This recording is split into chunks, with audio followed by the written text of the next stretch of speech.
Salahuddin sir അതുമാതിരി ഇവിടെ ഇത് കൊണ്ടുവന്ന മാരിപ്പ പോലത്തെ മാഷന്മാരും മക്കളൊക്കെ ഇവർക്ക് എപ്പോഴും നമ്മളൊരു പ്രോത്സാഹനം കൊടുത്തതിൽ അവർക്ക് താല്പര്യം ഉണ്ടാവും. അവർ നമ്മളൊക്കെ ഫീസുമാണല്ലോ. നമ്മൾ ജിമ്മിൽ പോകണമെങ്കിൽ 700 ക്യാമറ പറഞ്ഞതിൽ 700 റുപ്യ കൊടുത്താൽ അതിനെ പുറത്ത് മെഷീൻ പിടിച്ചു വെച്ചാൽ കത്തി വരും തരുകയും ചെയ്യും. അപ്പം അങ്ങനത്തെ പ്രശ്നമല്ല. അപ്പോൾ കുട്ടികളെ നോക്കുമ്പോൾ നമ്മൾ നോക്കണം.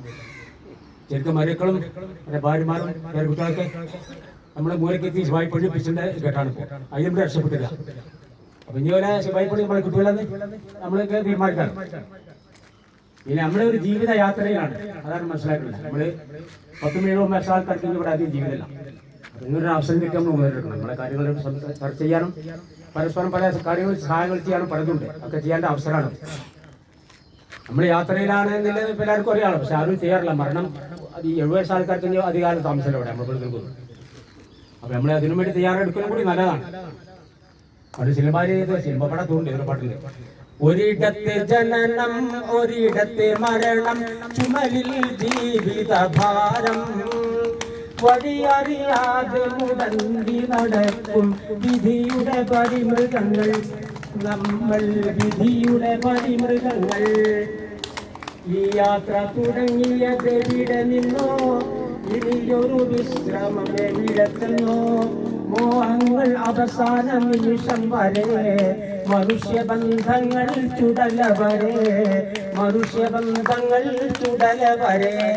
ഒരിടത്തു ജനനം ഒരിടത്ത് മരണം, ചുമലിൽ ജീവിത ഭാരം, വഴിയറിയാതെ മുടന്തി നടക്കും വിധിയുടെ ബലിമൃഗങ്ങൾ, നമ്മൾ വിധിയുടെ ബലിമൃഗങ്ങൾ. ഒന്നുകൂടി ചെറുതായിട്ട് 5 മിനിറ്റ്. യഹലോക ജീവിതം ശാശ്വതമെന്ന് മനസ്സിൽ താരൂതല്ലേ മനുഷ്യ, ഇന്നല്ലെങ്കിൽ നാളെ എല്ലാം വെടിഞ്ഞു നാം യാത്ര തിരിക്കുമല്ലോ.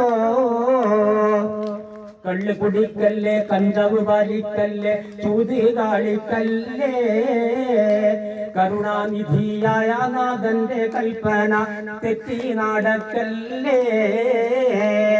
പോറ്റി വളർത്തും പിതാവിന്റെ ഉപദേശം തട്ടിക്കാളയല്ലേ.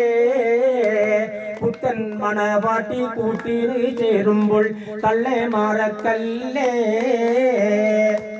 കെട്ടിയ പെണ്ണിനെ കണ്ണീരിൽ മുക്കി കറങ്ങി നടക്കല്ലേ. കുട്ടികളാകുമ്പോൾ യൗവനം തീരുമ്പോൾ ആട്ടിയിറക്കല്ലേ.